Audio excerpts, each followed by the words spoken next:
Hi children, good morning to everybody. Today we are going to see science lesson 30, motion and time. Motion and time. In class 6 you learnt about the different types of motion. First, what is my motion children? Motion means moving of objects from one place to another. Moving of objects from one place to another. You learned that motions could be along a straight line. Okay, motions could be along a straight line irbodu. It could be a circular or periodic. It could be a straight line, either circular or periodic. Can you recall these three types of motions? Okay, you can recall. You have studied in the 6th standard children. Okay, table 13.1 gives some common examples of motions. Okay, see 13.1 it gives some common examples of motions. ಯಾವ type ಅಲ್ಲಿ motion ನಡೆಯುತ್ತೆ ಎಂಬುದನ್ನು ನಮಗೆ ಹೇಳಿದ್ದಾರೆ. Identify the type of motion in each case. Childrens you have to identify how the motions carried here. Okay, motions mentioned here. ಯಾವ ರೀತಿ motion ಆಯಿತು ಇಲ್ಲಿಗೆ, ಏದರ್ ಪೀರಿಯಡಿಕ್ ಆಗಿರ್ಬೋದು, ಏದರ್ ಸರ್ಕ್ಯುಲರ್ ಆಗಿರ್ಬೋದು, ಏದರ್ ಮೂವಿಂಗ್ ಸ್ಟ್ರೇಟ್ ಲೈನ್ ಆಗಿರ್ಬೋದು, ಅದನ್ನ ನೀವು ಈ ಎಕ್ಸಾಂಪಲ್ ಆಫ್ ಮೋಷನ್ ಮಾಡಿಬಿಟ್ಟು ಇದು ಯಾವ ಟೈಪ್ ಆಫ್ ಮೋಷನ್ ಅಂತ ಹೇಳ್ಬೇಕು. ಓಕೆನಾ? I will say the two childrens, the other is your activity childrens. The example of motion. Soldiers in a march past. What is the type of motion here? Motion along a straight line. Motion along a straight line. Then bullock cart moving on a straight road. That is motion along a. This is also a motion along a straight line. Then third one, hands of an athlete in a race. ಅದು ಹೆಂಗಿರುತ್ತೆ? Periodic motion ಆಗಿರುತ್ತೆ. What is the type of motion here? Periodic motion. Then fourth one, pedal of a bicycle in motion. We are pedalling the bicycle. It is a circular motion. Okay, the other three you have to write children. Okay, ಯಾವ ರೀತಿ motion ನಡೆಯುತ್ತೆ ಅದ್ರ ಮೇಲೆ ಅದು ಏನ್ type of motion ಅದನ್ನ ನೀವು mention ಮಾಡಬೇಕು. ಓಕೆನಾ? Then it is common experience that the motion of objects is slow while that the of some others is fast. Okay, ಕೆಲವೇ ಮೋಷನ್ಸ್ ಫಾಸ್ಟ್ ಇರುತ್ತೆ, ಕೆಲವೇ ಸ್ಲೋ ಇರುತ್ತೆ. ಓಕೆ, ಅದ್ರ ಬಗ್ಗೆ ನೋಡೋಣ. ಸೊ ಹೇಳೋದಲ್ವಾ, ಸ್ವಲ್ಪ ಮೋಷನ್ಸ್ ಫಾಸ್ಟ್ ಇರುತ್ತೆ, ಬೇರೆ ಮೋಷನ್ಸ್ ಎಲ್ಲ ಫಾಸ್ಟ್ ಆಗಿ ನಡೀತೆ. Fast, slow, either may be fast or slow depending upon the object ಇರ್ಬೋದು. ಓಕೆ, ಅದು ಯಾವ ರೀತಿ ಸ್ಪೀಡಲ್ಲಿ ಟ್ರಾವೆಲ್ ಮಾಡ್ತೋ ಅದ್ರ ಮೇಲೆ ಡಿಪೆಂಡಿಂಗ್ ಅಪಾನ್ ದಿ ವೆಹಿಕಲ್ ಮೇಲೆ. ಸೈಕಲ್ ಅಂದ್ರೆ ಗಾಡಿಗಿಂತ ಸ್ಪೀಡ್ ಕಮ್ಮಿ ಇರುತ್ತೆ. ಓಕೆ, ಅದ್ರ ಮೇಲೆ ಡಿಪೆಂಡ್ ಆಗುತ್ತೆ. We know that some vehicles move faster than others. Even the same vehicle may move faster or slower at different times.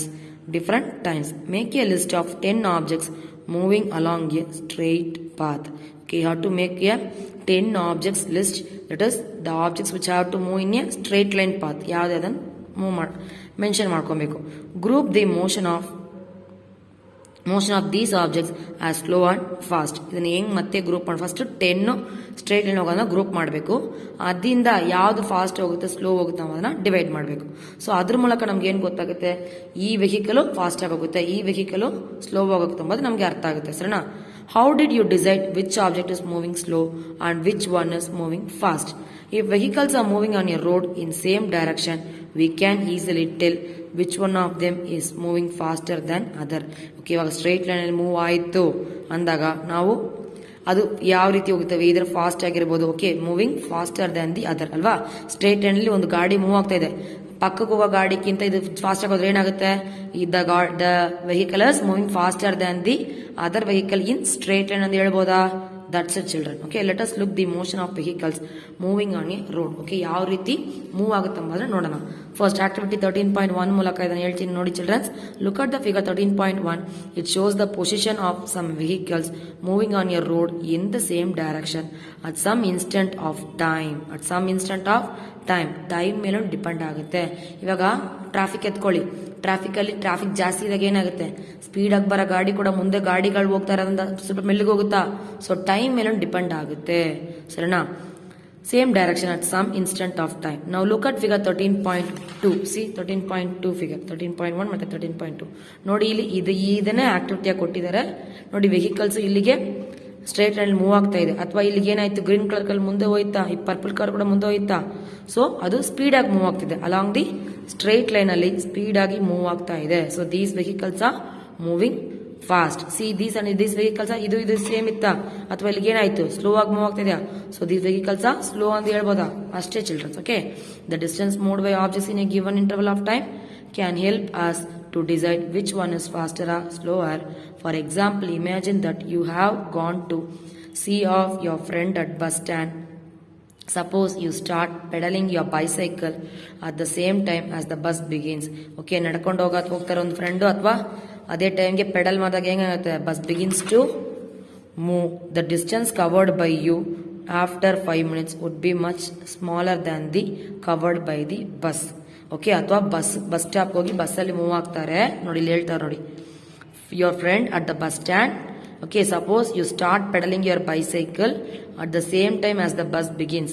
Okay, ಅವರು ಬಸ್ ಸ್ಟಾಪ್ ಅಲ್ಲಿ ಇದ್ದಾರೆ, ಪೆಡಲ್ ಮಾಡ್ತಾ ಇದ್ದೀರಾ, ಬಸ್ ಮೂವ್ ಆಗೋ ಜಾಗಕ್ಕೆ ನೀವು ಹೋಗೋ ದೂರ ನೀವು ಹೋಗ್ತೀರಾ, ಅಥವಾ ಬಸ್ ನಿಮ್ಗಿಂತ ಸ್ವಲ್ಪ ಫಾಸ್ಟ್ ಮೂವ್ ಆಗುತ್ತೆ. So the distance covered by you after 5 minutes would be much smaller ಅಲ್ವಾ. ನೀವು ಡಿಸ್ಟೆನ್ಸ್ ಕವರ್ ಮಾಡೋದು ಬಸ್ ಕವರ್ ಮಾಡೋದಕ್ಕಿಂತ ಸ್ಮಾಲರ್ ಆಗಿರುತ್ತೆ ಅಂತ ಹೇಳ್ತಾರೆ. Would you say that the bus is moving faster than the bicycle? Faster the bicycle, ಹೌದು ಅಲ್ವಾ, bus ಬಂದು ಬೈಸೈಕಲ್ಗಿಂತ ಬೇಗ ಮೂವ್ ಆಗುತ್ತೆ ಅಂತ ಹೇಳ್ತಾರೆ. ಓಕೆ, ಹೌದಾ ಇಲ್ಲ ಅಂತ ಕೇಳ್ತಾರೆ. Yes, the bus is moving faster than the bicycle. Then we often say that the faster vehicle has a higher speed in a 100 meter race. 100 meter race ಹೋಗ್ತಾ ಇದೆ. Okay, faster vehicle has a higher speed in 100 meter. Is it easy to decide whose speed is the highest? Okay, whose speed is the highest? One who takes shortest time to cover the distance of 100 meter has the highest speed. Okay, 100 meter ದೂರನ ಯಾರು ಬೇಗ cover ಮಾಡ್ತಾರೋ ಅವ್ರನ್ನ fast ಅಂತ ಹೇಳ್ತೀವಿ. Slow ಆಗಿ ಬರೋರ್ನ shortest distance cover ಮಾಡಿದಾರಲ್ವಾ ಅವ್ರನ್ನ ಸ್ಲೋ ಮೂವಿಂಗ್ ಅಂತ ಹೇಳ್ತೀವಿ. ಓಕೆನಾ. Then next topic is speed. You are probably familiar with the word speed ಅಲ್ವಾ. ಸ್ಪೀಡ್ ಅಂದಾಗ ಹೇಳಿದ್ನಲ್ವಾ, ಫಾಸ್ಟ್ ಮೂವಿಂಗ್, ಸ್ಲೋ ಮೂವಿಂಗ್ ಅಥವಾ ಸ್ಪೀಡ್ ಡಿಪೆಂಡ್ ಆಗುತ್ತೆ, ಯಾವ ಸ್ಪೀಡಲ್ಲಿ ಹೋಗುತ್ತಾರೆ ಅಂಬಾದನ್ನ ಹೇಳೋದು. ಸರಿನಾ. In the examples given above, a higher speed seems to indicate that a given distance has been covered in a shorter time or a larger distance covered in a given time. Covered in a given time. There is nothing but a higher speed seems to indicate that a distance has been covered in a speed ಆಗಿ ಹೋಗುತ್ತಾರೆ ಅಂದ್ರೆ highest distance ನ shortest period of time ಅಲ್ಲಿ cover ಮಾಡೋಣ highest distance ಅಂತ ಹೇಳ್ತೀವಿ. ಅಥವಾ larger distance ಅನ್ನ ತುಂಬಾ ಅಥವಾ ಲಾರ್ಜ್ ಪೀರಿಯಡ್ ಆಫ್ ಟೈಮ್ ಎತ್ಕೊಂಡಾಗ ಅವ್ರನ್ನ ಸ್ಲೋ ಸ್ಪೀಡಲ್ಲಿ ಬರ್ತಾ ಇದೆ ಅಂತ ಹೇಳ್ತೀವಿ ಅಷ್ಟೇ. The most convenient way to find out which of 2 or more object is moving faster is to compare the distance moved by them in a unit time. Thus, if we know the distance covered by 2 buses in 1 hour, we can tell which one is faster. Okay, 2 vehicle ಒಂದೇ ಟೈಮಲ್ಲಿ reach ಆಗಿದೆ ಅಥವಾ ಹೇಳ್ತಾರೆ ನೋಡಿ, moving faster to compare the distance moved by them by unit time. Thus if we know the distance covered by 2 buses, 2 distance cover ಮಾಡಿದ್ರೆ 2 bus cover ಮಾಡಿದ್ರೆ 1 ಅವರಲ್ಲಿ we can tell which one is faster. ಅದರ time ಮೇಲೆ 2 cover ಮಾಡಿದ ಒಂದು distance ಅನ್ನ ಅಥವಾ ಯಾವ ಟೈಮು ಯಾವ ಸ್ಪೀಡಲ್ಲಿ ಬಂದಿದೆ ಅದ್ರ ಮೇಲೆ ಅದು ಡಿಪೆಂಡ್ ಆಗುತ್ತೆ. ಇವಾಗ 100 ಮೀಟರ್ ರೇಸರ್ ಒಬ್ಬ ಹೋಗ್ತಾನೆ, ಇಬ್ರು ಹೋಗ್ತಾರೆ. ಓಕೆ, ಇಬ್ರಲ್ಲಿ ಯಾರು ಫಸ್ಟ್ ಅದನ್ನ ಕವರ್ ಮಾಡ್ತಾರೋ, ಸೊ ಈ ಟೈಮಲ್ಲಿ ಅವ್ರು ಬಂದಿದ್ದಾರೆ, ಈ ಟೈಮಲ್ಲಿ ಅವ್ರು ಬಂದಿದ್ದಾರೆ ಡಿಫರ್ ಮಾಡ್ಬೋದಾ. ಸೊ ಅದೇ ತರ 2 ಕವರ್ ಆಗಿದೆ, ಅದು ಯಾವ ಟೈಮಲ್ಲಿ ಕವರ್ ಆಗಿದೆ, ಯಾವ ಸ್ಪೀಡಲ್ಲಿ ಹೋಗಿದೆ, ಅದ್ರ ಮೇಲೆ ಅದು ಯಾವ್ದು ಫಸ್ಟ್ ಬಂದಿದೆ ಹೇಳ್ಬೋದಾ ಅಷ್ಟೇ. Now we call the distance covered by an object in a unit time as the speed of the object. Okay, make a underline children.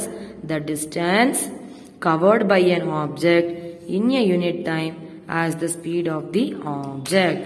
Then when we say that a car is moving with a speed of 50 kilometers per hour, it implies that it will cover a distance of 50 kilometers in 1 hour.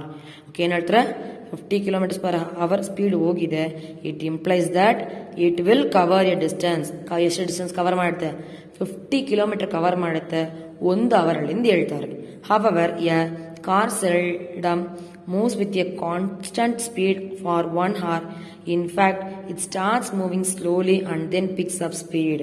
Okay, it starts moving slowly and picks up speed. Okay, slow ಆಗಿ move ಹಾಕೊಂಡು ಕೊನೆಗೆ pick up ಆಯ್ತು speed. So when we say that the car has a speed of 50 kilometers per hour, we usually consider only the total distance covered by it in 1 hour. Okay, ನಾವು total ಆಗಿ 1 ಅವರ್ಗೆ ಎಷ್ಟು cover ಆಗಿದೆಯೋ ಅದನ್ನ ಲೆಕ್ಕ ತಗೊಳ್ತೀವಿ.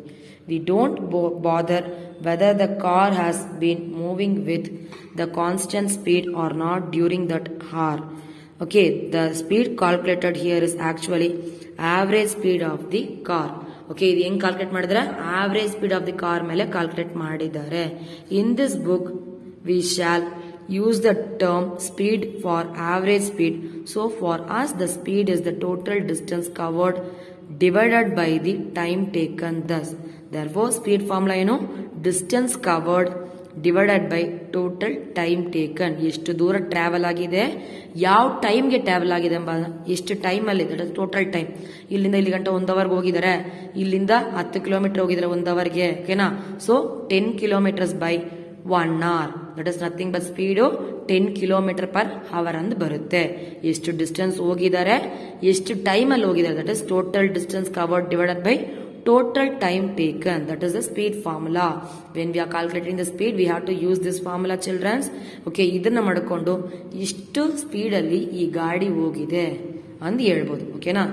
In everyday life, we seldom find objects moving with constant speed over a long distance for long durations of time. If the speed of an object moving along a straight line keeps changing its motion is said to be non-uniform motion. On the other hand, an object moving along a straight line with constant speed is said to be in uniform motion. Is said to be uniform motion. If they ask in 2 marks, means what is my uniform motion and non-uniform motion, you have to write this, children. Okay, objects moving along a straight line with a constant speed is said to be uniform motion. Non-uniform means an object moving along a straight line keeps changing its motion, keeps changing its position. ಇಲ್ಲಿಗೆ ಹೋಗುತ್ತಾ ಅಲ್ಲಿ ಹೋಗುತ್ತಲ್ವಾ, so ಅದನ್ನು ನಾವು ನಾನ್ uniform motion ಅಂತ ಹೇಳ್ತೀವಿ. In this case the average speed is same as the actual speed. In this case the average speed is the same as the actual speed. We can determine the speed of a given object. We can measure the time taken by it to cover a certain distance. In class 6 you learned how to measure distance, but how do we measure time? Let us find out. Okay, time na heng measure ಮಾಡಬೇಕು ಅಂತ next ನೋಡೋಣ. Okay, then next we are going to see about the measurement of time. Okay, measurement of time. Time ಯಾವ ರೀತಿ measure ಮಾಡಬೇಕು. If you did not have a clock, how would you decide what time of the day it is? Clock ಇಲ್ಲ ಅಂದಾಗ ಏನ್ time ಅಂತ ಹೆಂಗ್ ಗೊತ್ತಾಯ್ತು? ಹಳೆ ಕಾಲದಲ್ಲಿ ಏನ್ ಹೇಳಿದ್ರು, ಬಿಸಿಲು ನೋಡ್ಬಿಟ್ಟು ಟೈಮ್ ಹೇಳಿದ್ರಲ್ವಾ. So have you ever wondered how our elders could tell the approximate time of the day by just looking at shadows. Okay, ಬಿಸಿಲು ಬಂದ ತಕ್ಷಣ ಯಾವ ರೀತಿ ಬಿಸಿಲು ಶ್ಯಾಡೋ ಎಲ್ಲಿಗೆ ಬೀಳುತ್ತೋ ಅದನ್ನ ಮಾಡ್ಕೊಂಡು ನಮ್ಮ ಎಲ್ಡರ್ಸ್ ಏನ್ ಮಾಡಿದ್ರು, ನಮ್ಮ ದೊಡ್ಡವರಿದಲ್ಲ ನಮ್ಮ ತಾತ ಅಜ್ಜಿ ಅವರ ಟೈಮ್ ಹೇಳ್ತಾರೆ. ಓಕೆನಾ. How do we measure time interval of a month, a year. Okay, time interval of month year ಹೆಂಗ್ ಹೇಳ್ತಾರೆ ಎಂಬುದು ನೋಡೋಣ. Our ancestors, nothing but our elders means grandpa, grandmother. Okay, that is said to be ancestors. Notice that many events in nature repeat themselves after definite interval of time. Okay, that is ಈ season ಇಂದ ಈ season ಇದು ನಡೆಯುತ್ತೆ, ಅದನ್ನ ಮಾಡ್ಕೊಂಡು ಇದು ಈ ತಿಂಗಳು, ಇದು ಈ ವರ್ಷ ಅಂತ ಹೇಳ್ತಾರೆ. ಓಕೆನಾ. That is repeat themselves after definite intervals of time. Many events repeats in ನೇಚರಲ್ಲಿ ರಿಪೀಟ್ ಆಗುತ್ತೆ, ಅದನ್ನ ಮಾಡ್ಕೊಂಡು ಈ ಮಂತು ಈ ವರ್ಷ ಬಂದು ಅವ್ರು ಹೇಳ್ತಾ ಇದ್ರು. For example, they found that the sun rises every day in the morning. Sun rises every day in the morning, sun sets in evening ಅಲ್ವಾ. The time between one sun rise and the next was called a day, and the next was called a. ತಿರ್ಗಾ next day sun ಹುಟ್ಟಲ್ವಾ, ಅದನ್ನ next day ಅಂತ ಹೇಳಿದ್ರು. Okay, similarly a month was measured from one new moon to the next. Similarly, a month was measured from one moon to the next. A year was fixed as the time taken by the earth. A year was fixed as the time taken by the earth. Earth ಹೆಂಗ್ ತಗೊಳ್ತೋ rotation ಮೇಲೆ ನಾವು decide ಮಾಡಿದ್ವಿ to complete one revolution of the sun. A year was fixed. ಹೆಂಗ್ fix ಆಯ್ತು? as the time taken by the earth to complete one revolution. ಒಂದು revolution complete ಮಾಡಿದ್ರೆ that is ಈಗ 365 days ಇರ್ಬೋದು, 366 means it is a leap year. So one revolution complete ಆಗೋದು ಏನಂತೀವಿ? 1 year ಅಂತ ಹೇಳ್ತೀವಿ. Often we need to measure intervals of time which are much shorter than a day. Clocks or watches are perhaps the most common time measuring devices. Have you ever wondered how clocks and watches measure time? Okay, ಹೆಂಗೆ measure ಮಾಡುತ್ತೆ ನೋಡೋಣ. The working of clocks in rather complex. Okay, the working of clocks in rather complex, but all of them make us of some periodic motion. One of the most well-known periodic motion is that a simple pendulum. See, like this, simple pendulum tara irutte. See children, this is different types of clocks. One is wall clock, then another is table clock, then another is digital clock. Okay na? See children, this is a simple pendulum. Nodi ಹೇಳಿದ್ನಲ್ವಾ ಇಲ್ಲಿ ಈ ತರ ಇರುತ್ತೆ ನೋಡಿ, ಕೆಳಗಡೆ clock card ಇರುತ್ತಲ್ಲ ding ಡಾಂಗ್ ತರ. So ಅದೇ ತರ ಸಿಂಪಲ್ ಪೆಂಡ್ಲಮ್ ಇರುತ್ತೆ. ಒಂದು ಥ್ರೆಡ್ ಅಲ್ಲಿ ಒಂದು ಚಿಕ್ಕ ಬಾಲ್ನ ಹಾಕ್ಬಿಟ್ಟು ಇದು ಮಾಡಬೇಕು ನೋಡಿ, ಅದು ಹೇಳ್ತೀನಿ ಸರಿನಾ. Okay, simple pendulum. See, a simple pendulum consists of, see, this is a simple pendulum. A simple pendulum consists of a small metallic bar or a piece of stone. Okay, ಒಂದು ಮೆಟಾಲಿಕ್ ಬಾರ್ ಅಂತ ಹೇಳ್ಬೋದಿಲ್ಲ, piece of stone ಕೂಡ ಮಾಡ್ಕೊಬಹುದು ಸರಿನಾ. Suspended from a rigid stand by a thread. Okay, suspended by a rigid stand ಅಲ್ಲಿ ಒಂದು thread ಮೂಲಕ ದಾರ ಹಾಕಿ ಕಟ್ಟಿದೀವಿ ಸರಿನಾ. The metallic ball is called the bob of the pendulum. The metallic ball is called the bob of the pendulum. Bob of the pendulum. Figure 13.4 shows that rest in mean position. Okay, see, ಇದು rest in its mean position. ಇದು rest ಅಲ್ಲಿ ಇರುತ್ತೆ. ಅದಾದ್ಮೇಲೆ ನೀವು ಅಲ್ಲಾಡಿಸ್ತಿರಲ್ವ ಆ ball ನೋಡಿ, ಇಲ್ಲಿ move ಮಾಡಿದಾಗ ಎಲ್ಲಿಗೆ ಹೋಗಿ ಎಲ್ಲಿ ಬರುತ್ತೆ, ಡಿಫ್ರೆಂಟ್ ಪೊಸಿಷನ್ ಅಲ್ಲಿ ಇರುತ್ತೆ ಅಥವಾ ಅದು ಆಸಿಲೇಟ್ ಆಗ್ತಾ ಇರುತ್ತೆ ಎಂಬುದು ಹೇಳ್ತಾರೆ ಸರಿನಾ. When the bob of the pendulum is released after taking it slightly to one side, it begins to move to and fro ನೋಡಿ, ಮುಂದೆ ಹೋಗಿ ಹಿಂದೆ ಬರುತ್ತೆ, to and fro motion. Okay, that is to be a oscillatory motion ಅಂತ ಹೇಳ್ತಾರೆ. The to and fro motion of a simple pendulum is an example of periodic or an oscillatory motion. The to and fro motion of a simple pendulum is an example of a periodic or an oscillatory motion. Okay, then the pendulum is said to have a completed one oscillation when its bob starting from its mean position O moves to A to B and back to O. ಈ ತರ ಇಲ್ಲಿಂದ rest position ಇಂದ ಒಂದ್ ಕಡೆ ಹೋಗಿ ಇನ್ನೊಂದ್ ಕಡೆ ಅಥವಾ ಬಿ ಕಡೆ ಹೋಗುತ್ತಲ್ವಾ. ಸೊ ಒಂದು ಪಾಯಿಂಟ್ ಇಂದ ಇನ್ನೊಂದು ಪಾಯಿಂಟ್ ಹೋಗೋದನ್ನ ಒನ್ ಕಂಪ್ಲೀಟ್ ಆಸಿಲೇಷನ್ ಅಂತ ಹೇಳ್ತಾರೆ. ಹಿಂಗ್ ಹೋಗಿ ಹಿಂಗ್ ಬರೋದು ನೋಡಿ, ಹಿಂಗ್ ಹೋಗಿ ಹಿಂಗ್ ಬರೋದು. See, the pendulum is said to have completed one oscillation, that is which its mob is starting from mean position O moves to A to B and back to O. ತಿರ್ಗಾ ರೆಸ್ಟ್ ಪೊಸಿಷನ್ ಗೆ ಬರುತ್ತೆ.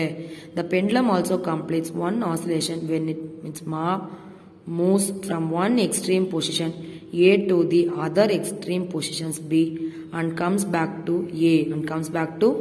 A. The time taken by pendulum to complete one oscillation is called time period. Make you understand, children? The time taken by the pendulum to complete one oscillation is called its time period. Okay, when they ask what is time period means, you have to write this, children. The time taken by the pendulum to complete one oscillation is called its time period. Okay, then activity 13.2, children. Set up a simple pendulum as shown in figure 13.4. Okay, ಈ ಥರ set ಮಾಡಿ ನೀವು ಈ ಥರ ಮಾಡಿ ನೋಡಿದ್ರೆ ಯಾವ ಪೊಸಿಷನ್ಗೆ ಹೋಗುತ್ತೆ. ಒಂದು ಆಸಿಲೇಟ್ ಕಂಪ್ಲೀಟ್ ಮಾಡೋದು ನಾವು ಟೈಮ್ ಪೀರಿಯಡ್ ಅಂತ ಹೇಳ್ತೀವಲ್ಲ, ಸೊ ಅದನ್ನ ಇಲ್ಲಿ ಹೇಳ್ತಾರೆ ನೋಡಿ. With a thread string nearly 1 metre. Okay, 1 metre ಅಷ್ಟು ದಾರ ಬಿಟ್ಟು ಕಟ್ಕೊಬೇಕು. Switch off any fans nearby. Let the bob of the pendulum come to rest. Okay, ಅಥವಾ ಈ ತರ ಸ್ಟ್ರಿಂಗ್ ಇದ್ದಾಗ ಫ್ಯಾನ್ ಆಗದಾಗ ಕೂಡ ಮೂವ್ ಆಗುತ್ತಲ್ವಾ, ಬಿಕಾಸ್ ವೆಯ್ಟ್ಲೆಸ್ ಆಗಿದೆ ಅಲ್ವಾ, ಸೊ ಅದರಿಂದ ಮೂವ್ ಆಗುತ್ತೆ. ಸೊ ಅಲ್ಲಿ ಫ್ಯಾನ್ ಆಫ್ ಮಾಡ್ಬಿಟ್ಟು ಈ ತರ ಮೇಕ್ ಮಾಡಬೇಕು. Mark the mean position of the bob on the floor, below it or on the wall behind it to measure the time period of the pendulum. We will need a stopwatch. However, if a stopwatch is not available, a table clock or wristwatch can be used. Table clock and wristwatch na use ಮಾಡ್ಕೊಂಬೋದು. ಈ ತರ ಎಷ್ಟು oscillation ಹೋಗುತ್ತೆ ಓಕೆನಾ ಅಂತ ನೋಡಾಕಿ. To set the pendulum in motion, gently hold the knob and move it slightly to one side. Make sure that the string attached to the knob is taut while you displace it. Now release the knob from its displaced position. Remember that the bob is not to be pushed when it released. Note the time of the clock when the knob at its main position. Instead of main position, you may note the time when the bob is at one of its extreme position. Measure the time the pendulum takes complete 20 oscillations. Record your observation. ಈ ತರ 20 oscillation ಹೋದಾಗ ಎಷ್ಟು time ಆಯ್ತು ಅಂಬೋದು ನಾವು record ಮಾಡಬೇಕು. ನೋಡಿ ಇಲ್ಲಿ ಟೇಬಲ್ 13.2 ರೆಕಾರ್ಡ್ ಮಾಡ್ತಾರೆ ನೋಡಿ, 20 ಆಸಿಲೇಷನ್ ಹೋಯ್ತು, ಅಥವಾ ನೋಡಿ 42 ಹೋಯ್ತು. ಸೊ ಟೈಮ್ ಪೀರಿಯಡ್ ಎಷ್ಟಾಯಿತು 2.1 ಸೆಕೆಂಡ್. ಈ ಥರ ಎಷ್ಟು ಆಸಿಲೇಷನ್ ಹೋಗುತ್ತೆ, ಎಷ್ಟು ಟೈಮ್ ಆಗುತ್ತೆ ಅಂತ ಬರಿಬೇಕು. This is the activity childrens. Okay, then next see ಆ ಥರ ಅಬ್ಸರ್ವೇಷನ್ ಹೇಳಿದ್ರು ಅದನ್ನ ತಿರ್ಗಾ ಇಲ್ಲಿ ಹೇಳಿದ್ದಾರೆ. The first observation shown in just a sample, ಈ observations could be different from this. Okay, ಇದರಿಂದ ಅಬ್ಸರ್ವೇಷನ್ ರಿಪೋರ್ಟ್ ಆಗಬೇಕು. 20 ಆಸಿಲೇಷನ್ ಆದಾಗ 1, 2, ಸೊ 42 ಆಸಿಲೇಷನ್ ಹಿಂಗೆ ಹೋಗಿ ಹಿಂಗೆ ಬರೋದು ಅನ್ನ ಬರಿಬೇಕು. Different from this, repeat this activity for a few times and record your observations by dividing the time taken for 20 oscillations by 20. Get the time taken for 1 oscillations or the time period of pendulum. Nowadays, most clocks or watch have an electric circuit with 1 or more cells. Okay, now these clocks are calculated quartz clocks. The time measured by quartz clock is much more accurate than that by the clocks available earlier. Earlier clock ಗಿಂತ ಇದು accurate time ಅನ್ನ ಕೊಡುತ್ತೆ. Okay children, thank you. We will see the next video about unit of time and speed. Okay, thank you children. Bye.